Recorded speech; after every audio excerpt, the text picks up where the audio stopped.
இன்றைக்கி நம்ம என்ன செய்ய போகிறோம் அப்படின்னா சிக்கன் 65 தான். அதுக்கு தேவையான 1 கிலோ சிக்கன் எடுத்திருக்கோம்.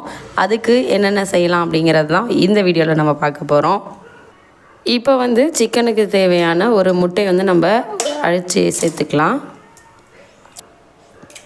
முட்டை இப்போ சேர்த்தாச்சு. அடுத்து இதுக்கு என்னென்ன இன்க்ரீடியன்ட் போடலாம் அப்படிங்கிறத பார்ப்போம்.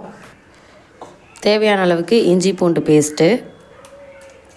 இப்போ சிக்கன் 65 மசாலா ஆட் பண்ணிக்கலாம். இதில் மிளகாத்தூள் மல்லித்தூள் கூட நீங்கள் ஆட் பண்ணிக்கலாம்.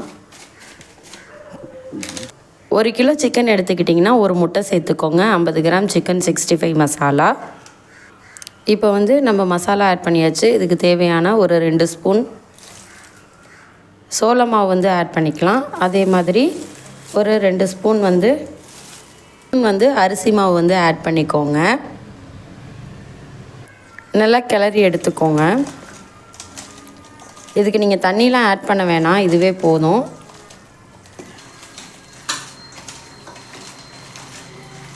உங்களுக்கு இன்னும் டேஸ்ட்டாக வேணும்னா கொஞ்சம் தயிர் இல்லைன்னா லெமன் ஆட் பண்ணிக்கோங்க.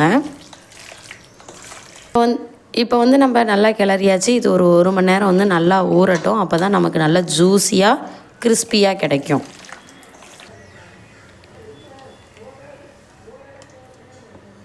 தேவைப்பட்டால் தயிர் இல்லைன்னா லெமன் டேஸ்ட்டுக்கு ஆட் பண்ணிக்கோங்க. இப்போ தயிர் ஆட் பண்ணியிருக்கேன். இப்போ நம்ம தயிர் ஆட் பண்ணிட்டோம். நல்லா கிளறிட்டு நல்லா 1 மணி நேரத்துலேருந்து 1.5 மணி நேரம் நல்லா ஊறி எடுத்துக்கலாம்.